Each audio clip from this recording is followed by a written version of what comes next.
Il faut se rendre compte que les États-Unis ne sont plus la première puissance économique du monde, c'est la Chine, et ils ne sont plus la première puissance militaire du monde, c'est la Russie. Les États-Unis ont pris du retard dans la quête de ces armes révolutionnaires, notamment face à la Russie, numéro 1 mondial de cette technologie. Des missiles qui peuvent slalomer, manœuvrer, c'est l'arme absolue selon Vladimir Poutine dans sa quête de toute puissance.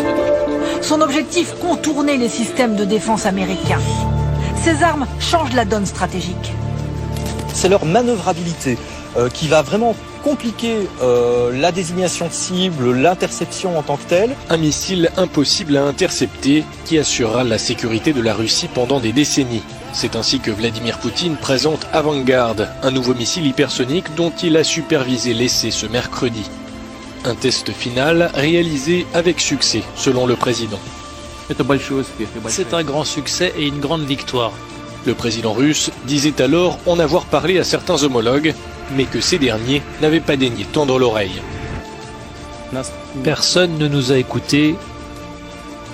Maintenant écoutez. Les Russes disposent actuellement d'au moins 2 types d'armes hypersoniques. Le premier est destiné à emporter une charge nucléaire pour frapper n'importe quelle cible sur la planète.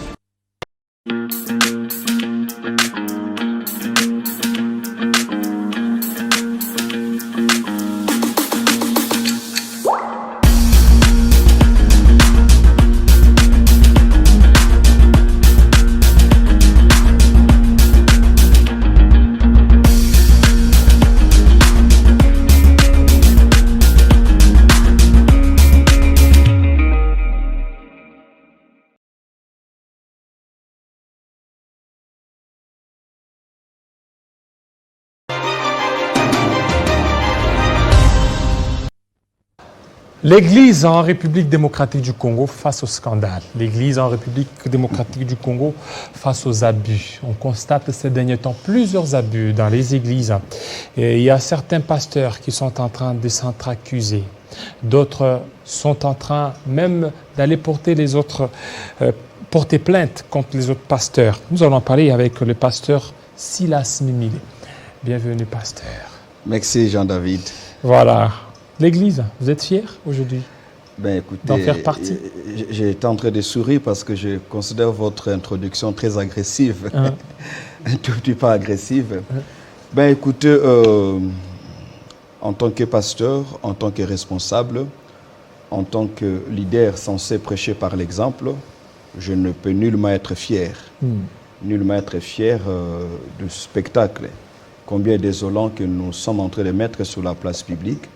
Parce qu'il n'y a pas que les individus qui sont touchés, des familles entières se voient lésées par ces comportements et l'Église est en train d'être affectée de par sa crédibilité. Mais qu'à cela ne tienne, nous continuons à espérer. Nous continuons à espérer que ces vents qui nous traversent aujourd'hui vont être très courts et nous allons très vite nous ressaisir.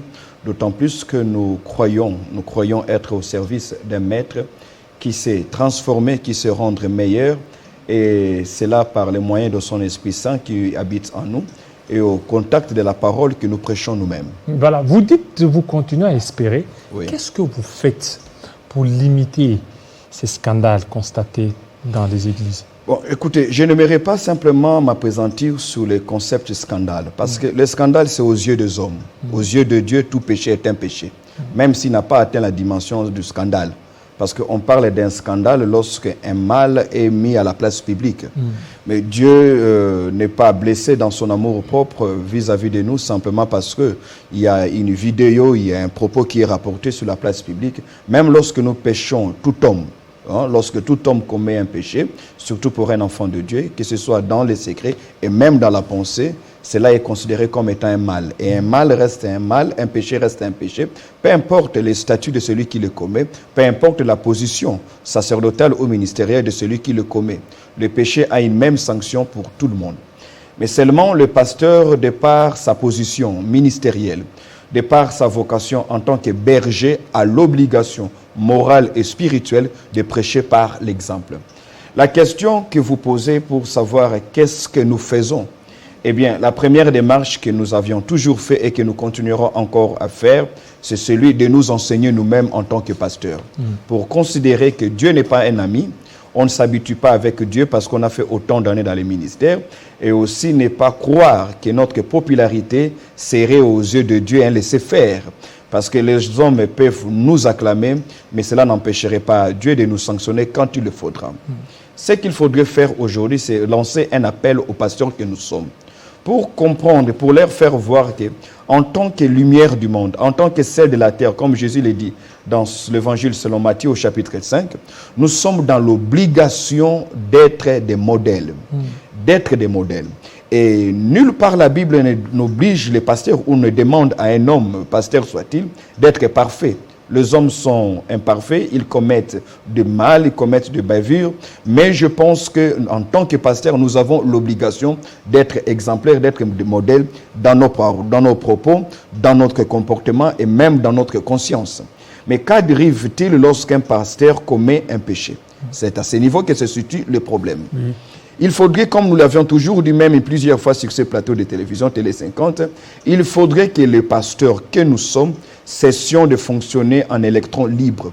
Parce que cette liberté que nous reconnaît l'État en tant qu'église locale qui a son statut, sa personnalité juridique, et nous a aussi placés dans une sorte de libertinage qui fait à ce que beaucoup de pasteurs aujourd'hui que nous sommes ne savions pas être soumis à une sanction de la part de nos pères. Pourquoi? Parce que les quelques associations de pasteurs qui existent se voient limitées dans le nombre de membres, de pasteurs membres qui en font partie. C'est-à-dire, en tant que président, par exemple, d'une plateforme pastorale, je n'ai le droit de ne sanctionner que ceux-là qui font partie de ma juridiction. C'est ça le problème. C'est ça, justement. C'est ça qui vous limite. Parce qu'aujourd'hui, tel que vous êtes là, je ne sais pas si vous n'êtes pas de l'Église des Réveils. Il y a ceux qui sont de l'Église des Réveils et ainsi de suite. C'est que celui qui est de l'Église des Réveils, celui qui se dit président de l'Église des Réveils, ne peut pas sanctionner celui qui n'est pas de sa juridiction. Évidemment, il n'a pas un pouvoir de les sanctionner. Mais même quand il n'existerait pas une sanction en termes organisationnels ou structurels, parce qu'on fait partie de telle ou telle autre structure, mais il y a quand même une sanction spirituelle et une sanction morale que nous devons craindre. C'est quoi? C'est cette moralité à laquelle nous sommes soumis, nous tous. Cette moralité de par notre position et de par notre qualité d'homme de Dieu. Maintenant, lorsque nous ne savons pas nous-mêmes nous retenir, lorsque nous ne savons pas nous-mêmes dire ce qu'il faudrait qu'il y ait au-delà de l'aspect spirituel, qu'il y ait au-delà de l'aspect spirituel un aspect structurel et institutionnel. Et c'est là où se pose le grand problème. Lorsqu'un avocat a un problème avec un autre avocat, il va auprès du barreau, il va auprès de l'ordre d'avocat. C'est là où il va rester contre son collègue, son père avocat. Lorsqu'un médecin a un différend avec un autre médecin, il y a toute une structure, l'ordre des médecins, qui est habilité à pouvoir les départager. Voyez-vous? Maintenant, la difficulté au niveau de pasteurs que nous sommes, c'est l'absence de structure qui soit à même de couvrir ou encore de pouvoir gérer toutes les églises. Tout se fait au nom du Saint-Esprit. Bon, je ne vais pas dire que c'est l'Esprit de Dieu qui m'a dit, vous n'avez aucun pouvoir de me sanctionner et vous n'avez aucun pouvoir de me réprimer parce que j'ai le Saint-Esprit. Je pense qu'il vaut mieux pour nous en tant que pasteurs d'être sanctionnés par les hommes que par le Saint-Esprit. Voyez-vous? Parce que lorsque nous savons que nous faisons partie d'une structure, à la fois l'on craint Dieu, mais aussi l'on craint les représailles de la structure si jamais on allait à l'encontre du règlement d'ordre et du statut de cette structure. Mais aujourd'hui, malheureusement, nous sommes dans une situation telle que nous, en tant que pasteurs, devons repenser notre manière de faire et notre manière de composer pour nous amener à faire désormais partie, faire une sorte de fédération de toutes les structures existantes pour qu'un pasteur ne puisse plus évoluer en électron libre. Ce n'est pas seulement pour sanctionner les pasteurs, parce que les pasteurs n'est pas appelé à commettre seulement des bavures, mais il peut aussi en subir. Donc le pasteur a aussi besoin quelque part d'être protégé. Quand un pasteur a un problème avec une tierce personne, avec une institution autre que celle qui est spirituelle, alors qui travaille, qui protège le pasteur, qui plaide en sa faveur, il ne pourrait recevoir de l'accompagnement de ses collègues pasteurs que si et seulement s'il faisait partie d'une même corporation ou d'une même structure. C'est ainsi que nous avons toujours suggéré, nous avons toujours proposé qu'il y ait une sorte de synergie de toutes les plateformes de pasteurs qui existent, qu'on puisse pouvoir se mettre ensemble pour que les églises de réveil, regardent dans une même direction et cela va éviter. Est-ce que ça sera possible là, pasteur? Parce que vous savez... Ça ne peut pas être impossible de il y a les hauts représentants du Congo. Et il y a aussi votre structure là. Les REC. Voilà, les REC qui est là. Il y a aussi les REC, tantôt il y a aussi les CC et ainsi de suite. Non, les CC c'est une autre. Bon, voilà, et CC c'est une autre structure. Alors, vous ne voyez pas d'abord au niveau des églises et réveils. Oui. Il y a plusieurs structures. Déniles, il y a aussi sa structure. Le prophète Dodon Kankenza a aussi sa structure. RSC. Et donc, c'est compliqué. Le fait déjà qu'il y ait autant de structures est un pas. C'est déjà un préalable. Maintenant, ce qu'il faudrait faire, c'est de créer une synergie autour de toutes ces structures. Il y aura un problème de leadership, mais là. Évidemment, les problèmes de leadership se poseraient à tous les niveaux, dans n'importe quelle autre structure. Mais je pense qu'en tant qu'homme de Dieu, en tant qu'homme conduit par l'Esprit de Dieu, et surtout marchant à la lumière de la parole de Dieu, nous pouvons nous surpasser. Voyez-vous? Nous pourrons nous surpasser parce qu'il faudrait que quelque chose arrive pour que autre chose arrive. Et je pense que la situation que nous sommes en train de traverser prouve à suffisance qu'il y a nécessité impérieuse pour nous, en tant que pasteurs, de nous regarder en face et de dire, écoutez, le problème n'est pas seulement le mal qui est commis, mais c'est la gestion du mal, mais aussi la récupération de ceux qui commettent ce mal. Pas seulement pour être sanctionnés, mais aussi pour être récupérés. Parce que plusieurs de ceux qui ont commencé les églises des réveils, le pasteur Mbié, paix à son âme, l'apôtre Léopold Mutombo, ils ont suspendu leur participation dans les églises des réveils.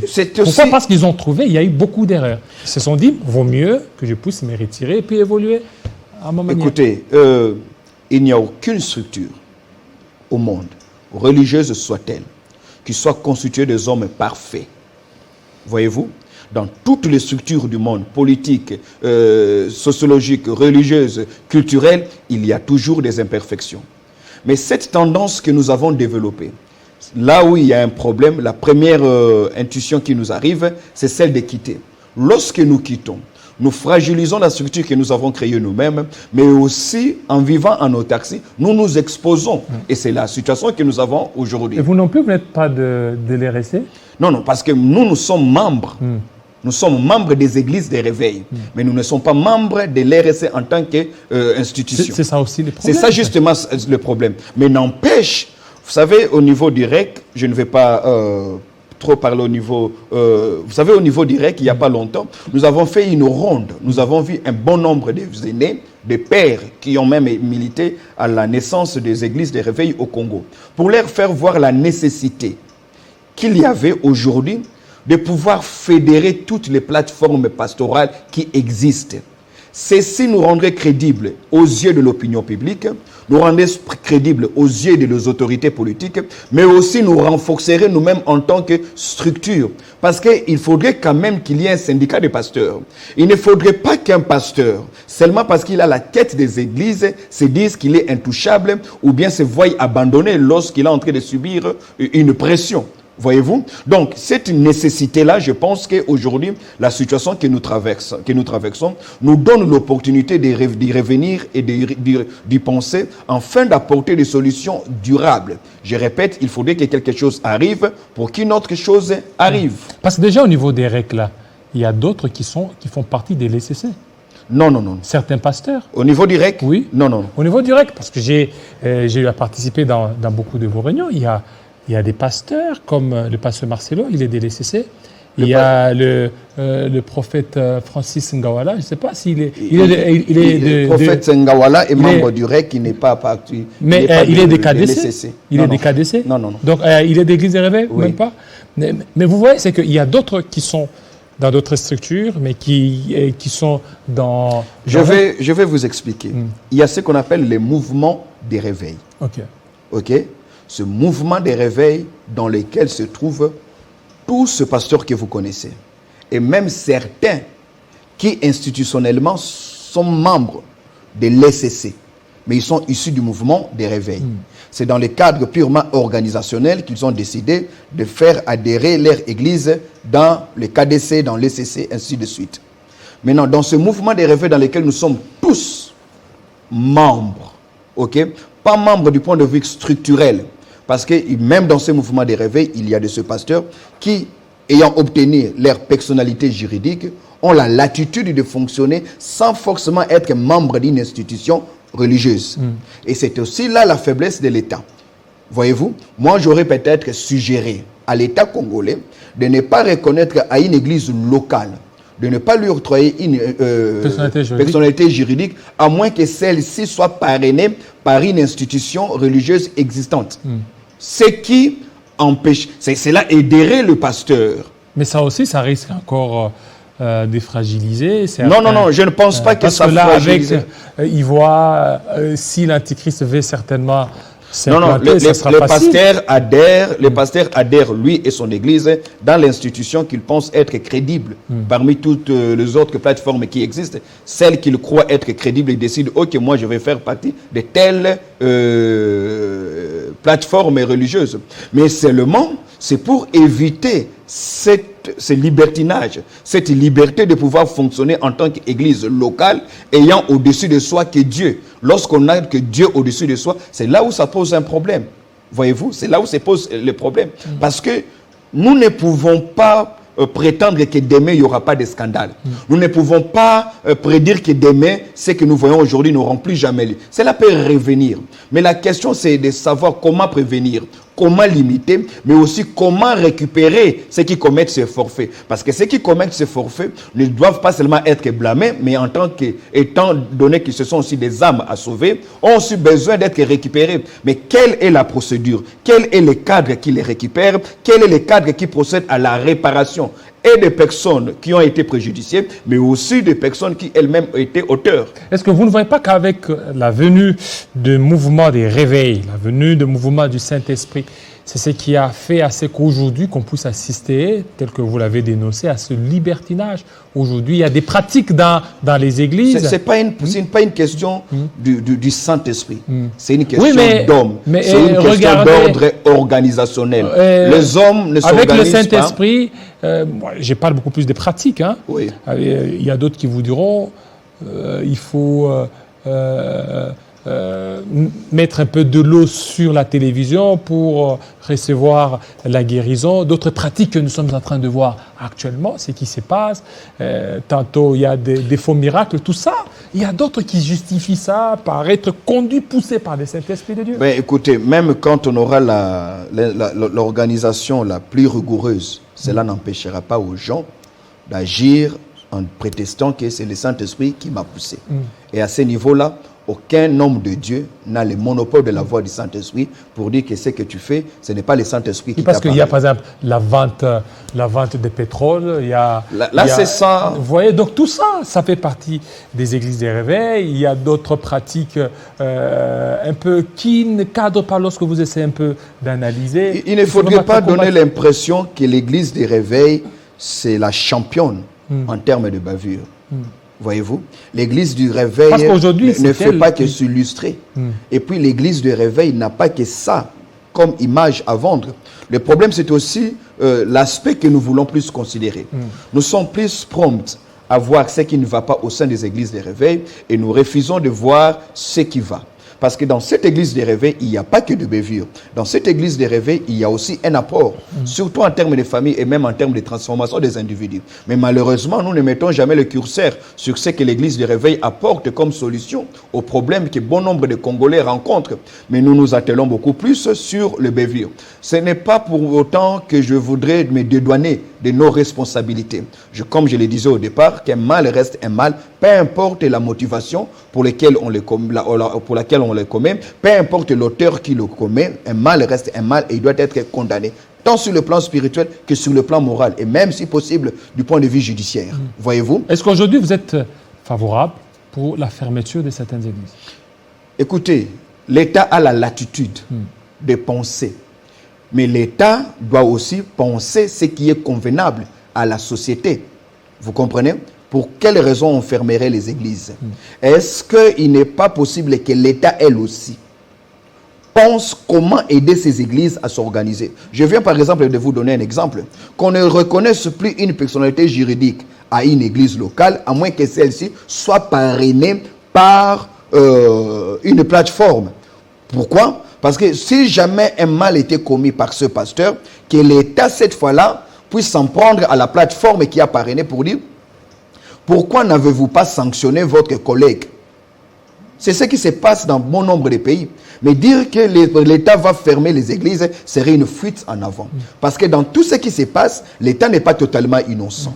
Les églises des réveils, comme beaucoup d'autres institutions, communautés dans cette nation... s'inspirer du Rwanda. Le Rwanda a fermé beaucoup d'églises. Mais avant de prendre l'exemple du Rwanda, il faudrait aussi savoir quelle est l'opinion que le Rwanda a sur l'église. C'est bien beau de copier le Rwanda qui a fermé les églises, mais qu'est-ce que le Rwanda a évoqué comme raison pour faire la fermeture des églises?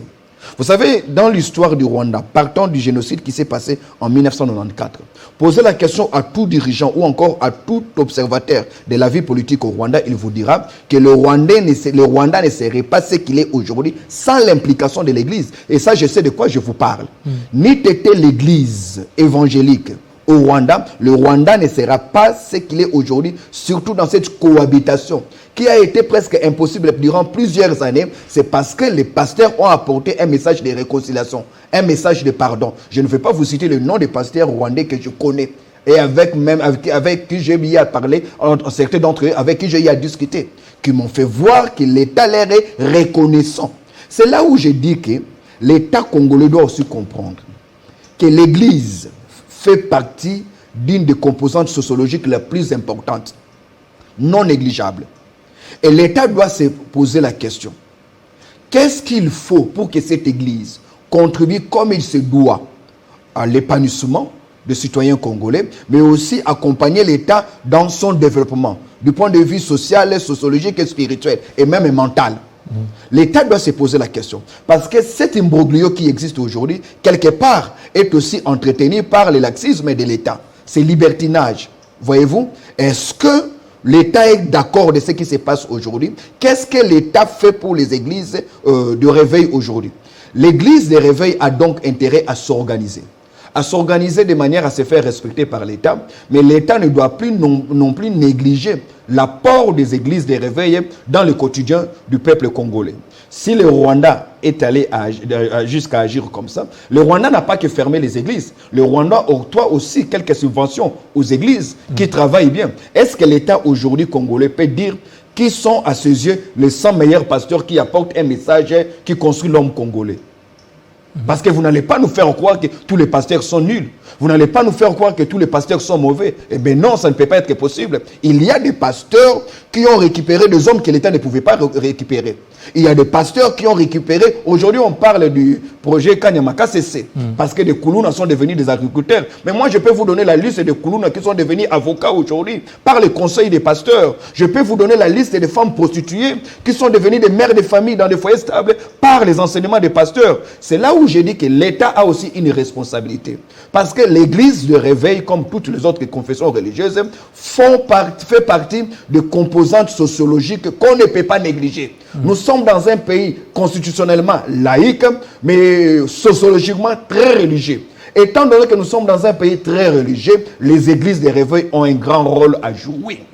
Alors, et c'est ici que je lance un appel aux pasteurs de ne pas tomber dans le piège du diable, de ne pas laisser cette église continuer à souffrir pour le conflit de quelques individus, de ne pas regarder avec autant de passivité la fragilisation, la destruction de cette église pour laquelle beaucoup ont donné, ont sacrifié de leur jeunesse. Parce qu'aujourd'hui, si l'église est totalement fragilisée, rassurez-vous, même la destinée de cette nation risquerait d'être affectée. Pourquoi? Pour le rôle spirituel que l'église est en train de jouer. Mais le problème, c'est quoi? C'est que notre curseur ne s'attarde que sur ce qui ne va pas. Et pourtant, il y a des pasteurs modèles. Il y a des pasteurs dont les messages devaient être encouragés par l'État congolais, si l'État tenait réellement à voir son peuple avancer. Mais pour cela, l'État a sa responsabilité et l'Église a aussi sa responsabilité. Voyez-vous, j'ai suivi il n'y a pas longtemps mon frère l'évêque Dodo Kamba sur une des chaînes qui se plaint de la même chose, des mêmes choses. Tel ne fait pas partie, tel ne fait pas partie, tel ne fait pas partie, tel ne fait pas partie. C'est ça le grand problème. Et c'est ici que je lance un appel aux pasteurs. Il faut un sursaut d'orgueil, un dépassement de soi. Nous sommes arrivés à un temps où nous devons mettre en second plan nos intérêts égoïstes et personnels pour faire d'abord avancer le royaume de Dieu dont nous sommes ambassadeurs. Et pour cela, il faudrait que l'unité ne soit plus un luxe, que l'unité devienne une nécessité. On ne gagne pas quand chacun combat de son côté, on gagne lorsqu'on est ensemble. Et c'est lorsqu'on est ensemble que l'on pourra dire réellement que nous avons compris quel est notre mandat, quelle est notre vocation et quelle est notre responsabilité vis-à-vis de l'État. Donc, le pasteur que nous sommes, nous n'allons pas continuer à regarder ce que nous regardons aujourd'hui au travers des réseaux sociaux, comment les pasteurs sont insultés, comment les pasteurs sont chosifiés, raison pour laquelle déjà nous avons reçu de la part de Dieu une instruction selon laquelle nous sommes appelés pour une instruction qui nous recommande d'organiser une grande journée de prière pour nous pasteurs. Je profite de votre caméra pour lancer l'appel. Pour les pasteurs seulement. Pourquoi? Parce que l'Église, le pasteur a besoin de prière. Là, il faut demander pardon. Nous avons besoin de nous réconcilier avec Dieu. Nous ne sommes pas totalement innocents de ce qui arrive. Ils sont tombés dans les péchés. Nous sommes tombés dans les péchés, dans notre comportement, dans nos discours, dans notre manière de faire les choses. Nous avons commis des dégâts tant dans la place publique que dans le secret devant Dieu. Et pour cela, nous avons besoin d'implorer la miséricorde de Dieu. Et pourquoi? Voilà pourquoi ce 1er avril 2022, à 9h, nous sommes au carrefour de Gênes. Tous les pasteurs de la ville de Kinshasa, vous qui croyez que Dieu a encore quelque chose à faire avec l'Église, vous qui croyez que Dieu peut encore sauver la nation par le message de ces serviteurs que nous sommes, vous qui croyez que Dieu ne va pas abandonner son Église, parce que cette Église n'est pas une propriété des pasteurs célèbres, cette Église n'est pas la propriété du docteur Silas, ce n'est même pas la propriété des pasteurs qui ont des grandes églises. Il y a une centaine de milliers de pasteurs au Congo. Voyez-vous? Donc, tous ces pasteurs ont besoin de nous humilier devant Dieu. Comme il est écrit dans 2 Chroniques chapitre 7, verset 14. Si mon peuple sur qui est invoqué mon nom s'humilie, nous avons besoin de nous humilier devant Dieu et d'implorer la miséricorde de Dieu. Nous ne le faisons pas pour plaire aux hommes. Nous le faisons parce que nous nous rendons compte que de plus en plus, nous sommes en train d'assister à une fragilisation constante. Et nous ne voulons pas que cela continue. Nous voulons arrêter cette hémorragie. Nous voulons implorer la miséricorde de Dieu. Nous avons offensé le cœur de Dieu. Nous avons transformé la chair en lieu de règlement de comptes. Nous avons il faut que les pasteurs aussi s'humilient, qu'ils laissent la chair à d'autres pasteurs. Non. Parce que lorsqu'ils commettent des erreurs, c'est que vous n'allez pas continuer. Là, laissez la place à d'autres collaborateurs. Là maintenant, c'est une affaire d'organisation locale, de l'église locale, comment elle s'organise. Mais ici, pour moi, je fais appel, pas seulement aux pasteurs des églises de réveil, parce que les premiers, nous n'allons pas seulement nous rencontrer entre pasteurs des églises de réveil, et c'est à titre personnel, voyez-vous, que nous avons lancé cette initiative pour faire appel à nos pères, à nos aînés, à nos collègues et aux jeunes pasteurs qui sont venus dans les ministères après nous. Dieu a une histoire avec cette nation. Dieu sait combien l'Église a un rôle à jouer pour le relèvement de cette nation. Mais ce n'est pas l'Église telle qu'elle est chosifiée, telle qu'elle est pointée du doigt, mise sur les bancs des accusés aujourd'hui. Nous avons besoin de nous repentir devant Dieu. Nous avons besoin d'implorer la miséricorde de Dieu. Aujourd'hui, quand vous entrez dans les réseaux sociaux, nous sommes devenus comme des parias.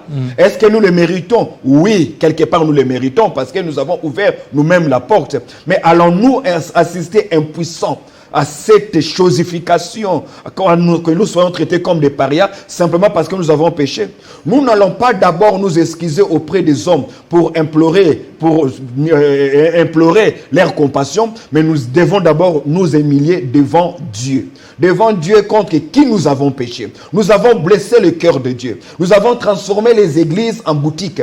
Nous avons transformé les églises en nos biens personnels. Et pourtant, cette église dans laquelle nous sommes en train de travailler, Heidi Nabala n'est plus, Jacques-André Vernon n'est plus. Et le péché n'est pas une affaire de confession religieuse, que l'on soit des LCC, que l'on soit des KDC. Vous voyez le scandale qu'il y a aujourd'hui. On ne sait pas que les églises les réveillent. Le mal est partout. Et ici, nous faisons appel à tous les pasteurs, que vous soyez des CBECO, CELPA, CBECO, REC, SCC, haute autorité des églises. Nous vous invitons, hommes de Dieu, l'heure est grave. Cherchons la face de Dieu.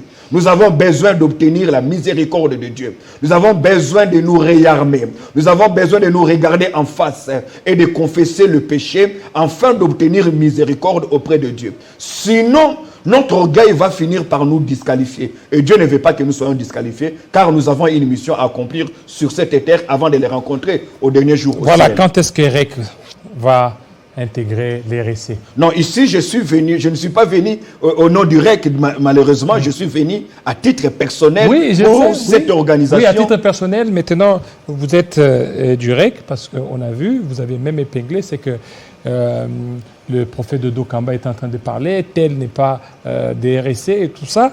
Et on a senti une certaine suspension des activités de l'RC, de la part des REC. Alors, parce que vous appelez de tous votre vœu. Oui. C'est-à-dire qu'il y ait... C'est tout notre vœu. Nous avons mené des démarches. Voilà, maintenant... Je ne vais pas citer les noms... quand est-ce que vous allez commander? Je ne vais pas citer les noms de pasteurs que nous considérons comme étant nos pères, que nous avons avec qui nous avons eu à discuter, pour leur faire voir la nécessité de fédérer toutes les plateformes. Nous sommes prêts. Parce que opérer, agir... Non, ce n'est pas qu'à nous de commencer. Nous avons lancé notre mémo, nous avons déposé nos lettres, les résolutions de notre dernière pastorale de l'année passée à tous ces grands hommes de Dieu pour leur dire il y a nécessité. Voyez-vous, il y a nécessité. Et c'est ici que je lance un appel à nous pasteurs. Nous devons aller au-delà de notre égoïsme. Nous devons transcender nos différends et transcender nos conflits personnels parce qu'il y a péril dans la maison. Nous avons intérêt à faire à ce que la gloire de Dieu revienne dans cette église. Cette gloire d'hier, cette gloire, cette autorité que cette église avait hier, lorsqu'elle n'était que sous des arbres, lorsque nous marchions à pied aujourd'hui, nous n'allons pas laisser que la gloire et la célébrité puissent nous monter en tête jusqu'à nous enivrer comme des gens qui ne connaissent pas Dieu. Donc voilà, je réitère, le 1er avril au Carrefour des Jeunes, vous êtes pasteurs, nous vous invitons à venir prier avec nous. Une journée spéciale des pasteurs. Nous voulons prier pour l'Église, nous voulons prier pour nous-mêmes, que Dieu nous préserve et nous avons besoin de cette grâce. Voilà, chers pasteurs, chers prophètes, chers docteurs, chers évangélistes, vous êtes les bienvenus pour ce 1er avril. Nous y serons. Merci beaucoup. Voilà, restez branchés sur Télé 50, il y a encore du vin. Ne détruisez pas l'Église des Réveils parce qu'elle va certainement apporter beaucoup des choses en République démocratique du Congo. C'est un vent, ça va passer, l'Église restera. Restez branchés sur Télé 50. À très bientôt.